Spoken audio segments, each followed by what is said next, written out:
دنیا بھر میں یہود کی ذلت و رسوائی۔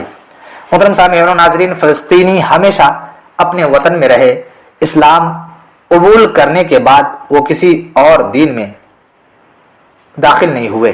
مسلمانوں نے اس خطے پر 1300 سال تک حکومت کی، جبکہ یہودی 135 عیسوی سے لے کر 20ویں صدی کے اوائل تک دنیا بھر میں ذلیل و خوار ہوتے رہے۔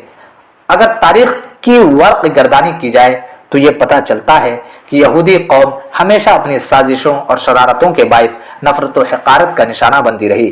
ان کی اس سازشوں سے تنگ آ کر ہر ملک نے کبھی نہ کبھی انہیں ضرور نکال باہر کیا ہے۔ یہ لوگ 627 عیسوی میں سرزمین حجاز اور 890 عیسوی میں ملک شام سے نکالے گئے۔ اس کے بعد انہوں نے پرتگال کو جائے پناہ بنایا، لیکن وہاں سے نکالے جانے کے بعد 920 عیسوی میں انہوں نے اسپین میں پناہ لی۔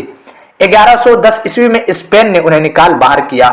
1290 عیسوی میں انگلینڈ سے نکالے جانے پر فرانس پہنچے، لیکن صرف 16 سال بعد فرانس نے بھی ان کی شر انگیزیوں سے تنگ آ کر 1306 عیسوی میں انہیں اپنے ملک سے نکال باہر کیا۔ وہاں سے بیلجیم پہنچے، جبکہ 1370 عیسوی میں چیکوسلواکیا کا رخ کیا۔ 10 سال بعد وہاں سے بھی بھگائے گئے۔ وہاں سے نکلنے کے بعد دوبارہ فرانس میں پناہ لی۔ 1394 عیسوی میں فرانس نے انہیں دوبارہ ملک بدر کر دیا۔ پھر انہوں نے ہالینڈ نیدرلینڈ کو اپنا مسکن بنایا۔ 1442 عیسوی میں انہوں نے رسیا کا رخ کیا۔ 1510 عیسوی میں روس نے انہیں اٹلی کی طرف دھکیل دیا۔ 1540 عیسوی میں یہ لوگ جرمنی چلے گئے۔ وہاں سے ذلت و رسوائی کا سامنا کرنے کے بعد انہوں نے ترکی کا رخ کیا اور بحیثیت ذمی یہاں آ بسے۔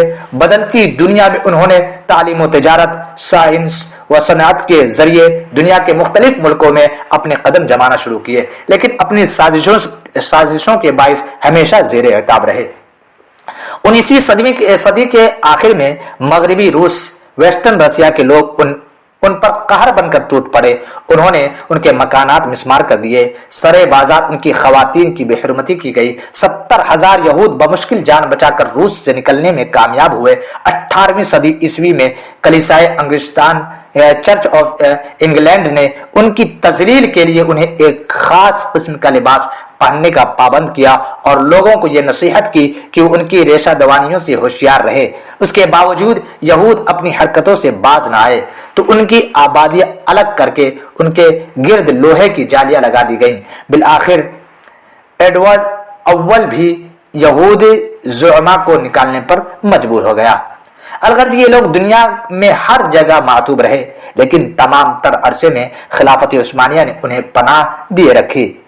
یہودی اسلامی ممالک کو جائے پناہ سمجھ کر یہودی یہاں امن و سکون سے زندگی بسر کرتے رہے، لیکن انہوں نے مسلمانوں کے ان احسانات کے بدلے ہمیشہ احسان فراموشی کی بدترین مثالیں قائم کی۔